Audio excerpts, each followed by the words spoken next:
예쁨주의 이렇게 했는데요. 말씀을 통해서 우리는 사실 아름다운 신앙이 있어야 되고 하나님이 보시기에 예쁜 신앙이 되어야 될 것입니다. 사람에게가 아닌 하나님에게 말입니다. 특별히 우리 30절의 말씀을 한번 보시면 예쁜 단장을 하고 있어요. 그렇죠? 예쁘게 단장을 하는데 뭐 조금 차이가 있지만 제가 세번역 성경으로 한번 읽어볼게요. 그런데 너 예루살렘아, 내가 망하였는데도 내가 화려한 옷을 입고 금폐물로 몸단장을 하고 눈화장을 짓게 하다니 도대체 어찌 된 셈이냐. 너의 화장이 모두 헛일이 될 것이다. 너의 연인들이 너를 경멸한다. 그들은 오직 너를 죽이려고만 한다. 네. 사실 선지자는 속이 터져요. 사실은 19절부터 읽은 데는 다른 번역 성경에는 창자가 끊어지는 듯하다 이렇게까지도 표현합니다. 그런데 예쁜 겉만 단장하고 있는 모습이 오늘 30절에 나타나고 있어요. 예루살렘 유다를 시온의 딸이라고 표현해서 의인화하고 있는데 그 딸이 자기를 죽이려고 하는 이들에게 연인으로 생각해서 예쁘게 단장하는 겉모습만 꾸미는 모습이 보여지고 있는데 이런 모습을 볼 때 완전히 헛된 일이다. 사실은 그런데 그 모습을 보고 있는 것 같은 선지자 예레미야는 지금 마음이 터지죠. 19절에 슬프다, 아프다, 답답하다. 내 심령이 왜요? 경보를 들음이로다.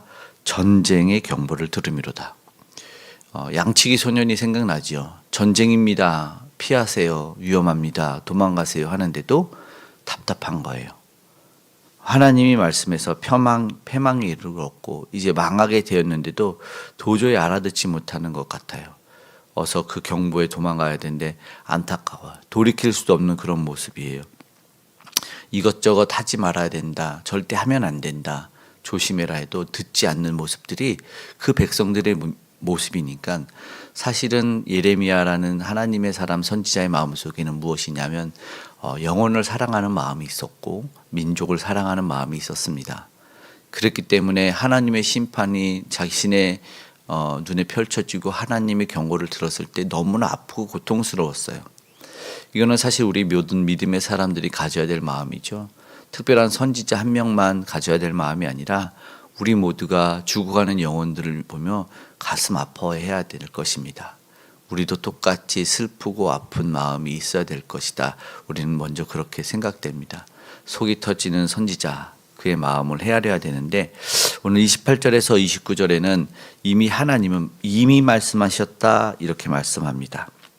미련한 자식이라.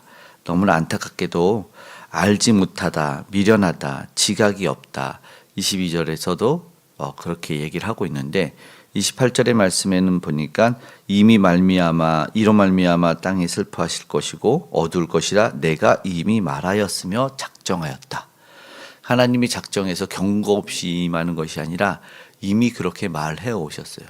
그러니까 경고를 수차례 어긴 거죠. 안타까운 모습들을 얘기하고 있는데 그런 것 같아요. 심판과 경고를 듣지 못하는 안타까움, 이미 예고된 것이었는데도 돌이키지 않는 것에 대해서 말이죠. 이것은 하지 말고 저것은 해야 된다. 그래도 안 돼요. 그래서 우리는 이런 하나님의 상황 속에서 마음을 깨달을 수가 있어요. 하나님은 심판이 목적이 아니다라는 거죠. 먼저는 그렇게 경고를 하면서 사실은 하나님이 얼마나 자비하신가, 얼마나 하나님은 우리를 죄에서 건져내시고 바른 길로 가게 하시는지에 대해서 그 하나님의 사랑을 알게 됐잖아요. 그러면 우리가 알면 사실은 죄를 짓지 말아라. 막 무섭게 막 법이 강해지고 사형법이 막 수천 년 사는 막 그런 이 법이 세지고 강해지고 이 뭐라 그러죠? 아무런 그 뭐 경찰의 권력이나 뭐 이런 것들이 세진다고 해서 세상에 보면은 이 범죄가 사라지지 않더라고요. 근데 범죄를 사라지게 하는 것은 그 마치 태양이 강하게 내리쬐는 우리가 무엇인지는 알지만 정말 사랑을 알았을 때잖아요. 그러니까 말로써 우리가 아이들한테 자녀들한테도 하지 마, 안 돼 하더라도 잠시 무서워서 안 하는 척하지만 돌아서서 안 보이는 데서 나쁜 짓은 더 하잖아요. 절대 그것이 우리에게는 사라지지 않는데 어떻게 하면 그런 것들을 사라지게 할 수 있을까? 그런 모습들이 있더라고요. 저부터가 사실은 그래요. 하지 말라면 왠지 더 하고 싶고 청소년 시절에 아니면 눈에 보일 때는 안 하는 것 같지만 마음 속에는 그렇지 않아요. 그런데 어느 날 하나님이 나를 어떻게 용서해 주셨고 하나님 나를 얼마나 사랑했는지를 알았을 때는 이제 그분의 사랑을 깨닫고 나서는 그때부터 죄가 미워지더라고요. 그래서 이제는 그러지 말아야겠다. 그리고 나에게 막 잘못하고 또 나를 힘들게 한 뭐 어떤 사람들과 공동체가 있는데 거기에 예전 같았으면 나도 같이 대응하고 미워하고 막 복수를 꿈꾸고 했는데 지금에 와서는 생각해 보니까 말씀을 묵상하다 보니까 많이 달라진 게 언제냐면 그냥 그러지 말아야겠다. 내가 뭐 목회자로서 하나님의 사람으로 살아야겠다 이것도 있는데 가장 중요한 건 내가 하나님의 사랑을 내가 뭐라고 받았는데 내가 뭐라고 미워하겠느냐라는 걸 깨달았을 때더라고요. 정말 중요한 건 우리가 그 하나님의 사랑을 깨달았을 때 왜 성경이 우리에게 주어지고 왜 우리에게 이런 모든 죄를 범해서 구원하시는 것을 알려주시냐. 사실은 하나님의 사랑이 나타나는 거거든요. 하나님의 사랑을 진하게 감동받으면 우리는 하나님의 사람으로 살아갈 수 있고 그분이 미워하는 죄를 멀어지게 될 수가 있더라고요. 네, 그것이 정말 중요한 것 같아요. 그래서 오늘 우리도 하나님의 사랑을 잘 알고 깨닫기를 원한다. 이렇게 생각이 되는 거죠. 결국 22절에는 그렇게 말하는 거잖아요. 왜 어리석고 왜 심판을 받습니까? 22절 함께 읽어보겠습니다. 내 백성은 나를 알지 못하는 어리석은 자요 지각이 없는 미련한 자식이라 악을 행하기에는 지각이 있으나 선을 행하기에는 무지하도다. 아멘. 분명히 말하죠. 하나님을 알지 못한대요. 지각이 없대요. 무지하대요. 이게 사실은 하나님이 어떠한 분이신지 안다는 것은 사랑의 하나님을 알다는 거거든요. 그 하나님이 어떠한 분이신지를 알고 나를 얼마나 사랑하고 얼마나 어떻게 용서해 준 줄 알면은 그러면 선을 행할 수밖에 없어요. 그렇죠. 악을 행할 수가 없는 거죠. 그래서 오늘 우리가 사실은 정말 겉만 30절에 말하는 겉만 예쁘게 꾸미는 것이 아니라 하나님을 아는 지식이 내면을 키워야 되거든요. 우린 이거는 신앙생활하면서 영성을 키운다고도 해요. 그래서 교회에서는 뭐 봉사하고 구제하고 선교하는 건 너무 중요하고 그런데 이 내면으로는 그 영성을 키우기 위해서 말씀 공부를 열심히 하는 거예요. 기도 생활하는 거예요. 영성은 그때 잘하거든요. 봉사를 하면 가끔 자신의 의가 잘할 때가 있어서 좀 아쉬울 때가 있어요. 구제를 열심히 해도 내가 우리 교회가 이렇게 구제했는데 라는 그런 마음들이 잘할 수가 있어요. 믿음이 있으면 물론 하나님이 주신 거 당연히 흘려보내고 내가 그런 선을 베푸는 건 당연하지 이렇게 생각하지만 믿음이 없으면 내면의 성숙이 없는 상황에서 이거를 행하면 자칫 교만함만 있어요. 그래서 영성이 키워져야 돼요. 그거는 말씀과 기도로 잘할 수 있잖아요.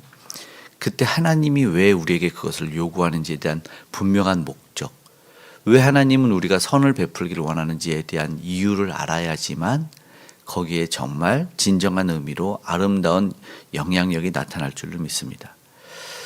로마서의 말씀도 생각나죠. 16장 19절에는 악한 데는 미련하고 선한 데는 지혜롭기를 원합니다. 이렇게 얘기를 하잖아요. 오늘 여기도 그렇죠. 미련한 거, 악을 행하기에는 지각이 있으나 완전 반대죠. 선을 행하기에는 무지하도다. 근데 하나님 원하는 뜻은 분명히 있어요. 23절부터 26절까지 보면은 다 알고 봤대요. 본즉 내가 본즉 내가 본즉 선지자로서 먼저 보게 된 거죠. 그 안타까운 모습들. 공중의 새가 심판이 진동하고 요동하며 그러니까 그 심판의 이 적나라한 안타까운 모습들을 다 봤어요. 그러니까는 영적인 사람들이 영성이 자라고 내면이 성장한 사람들은 그 영성이로 말미암아 현상 이면의 것들을 보게 되고 상황을 모든 것을 위에서 내려다볼 수 있는 통찰력이 생기는 거잖아요. 그것이 상당히 중요한 거거든요. 이거는 우리가 하나님을 본 사람이 볼 수 있는 거고 말씀을 본 사람이 볼 수 있는 거예요. 저 사람을 나에게 화를 내는 사람, 뭐라고 하는 사람을 보면 안타까운 영혼이 보이는 거예요. 그것이 오늘 중요한 거잖아요. 영적인 사람은 그 너머서를 볼 수 있는 것. 그래서 오늘 우리도 정말 열심을 내야 되는 것이 무엇인지를 생각하게 되는 것 같습니다. 무엇이 그 뒤에 있는지, 악한 영향력인지, 또 나는 어떠한 마음으로 행하고 있는지를 보게 됩니다. 그러면 영적인 민감함이 있기를 또한 기도했으면 좋겠어요. 네, 소위 영성이 있기를 어떻게 키울 수 있냐? 말씀과 기도다. 이 30절의 말씀은 사실은 이 말씀을 딱 보니까 뭐 제목으로도 삼았지만 그 말씀이 생각나요. 예수님이 이 모습을 보고 아주 단순하게 회칠한 무덤이요 이렇게 말씀하죠. 속은 송장이 썩어가였는데 겉만 예쁘게 꾸미는 거예요. 겉만 예쁘게 단장하는 모습을 보면 너무나 안타까운 거잖아요. 근데 뭐예요? 망했잖아요. 저들은 죽이려고 하는데 겉만 예쁘게 해서 내가 사랑받을 줄 알고 있어요.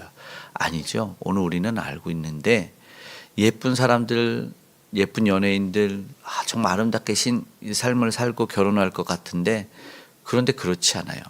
외모만 보고 살면은 그런 거죠. 외모만 보면. 그래서 여기에 사실 영어 성경 NIV로 보면은 제일 처음에 이 화장하는 모습이 있잖아요. 예쁘게 꾸미는. 근데 거기에 처음 영어 성경은 What are you doing? 이렇게 시작합니다. 뭐 하는 짓이냐? 이렇게. 너 지금 뭐해? 라고 시작해요. 이게 말이 안 되는 거거든요. 이게 놀라움을 주는 거죠. 지금 그럴 때가 아니다.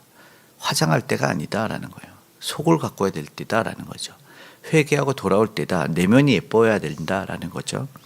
그렇게 31절에 보니까 회산하는 여인이 생명을 낳아야 되는데 이 말을 보니까 이렇게 말해요. 세 번역으로 중간만 보면 딸 시온이 손을 휘저으며 신음하는 소리인데 그렇게 얘기한대요. 이제 나는 망하였다. 그들이 나를 죽이려고 달려든다 하는구나. 선지자가 바라봤을 때 그들이 그런 안타까운 탄식을 하는 모습이 보이는 거예요. 이제 그렇게 될 거기 때문에 이 안타까움 속에 외치는 거거든요. 그런 하나님은 어떠한 하나님이냐고 이미 얘기했어요. 27절에 보면은 하나님의 마음이 나와 있는데 온 땅이 황폐할 것이나 내가 진멸하지는 아니할 것이며 라는 말씀이 이 무서운 선포 속에서 들어있어요. 결국 뭐냐면 하나님의 사랑과 자비가 이 안타까운 상황 속에서 다 드러난다는 거예요. 우리가 이제 알아야 되는 것이 바로 그거죠. 왜 우리가 살아있고 왜 우리를 살려주셨을까?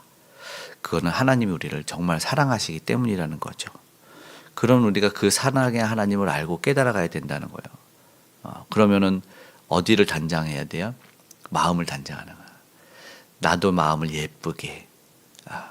그렇다면 우리가 이제 겉만 중요시했던 예쁨을 주의해서 내면이 예쁨을 우리가 갖고 가며 살아야 된다는 것이죠.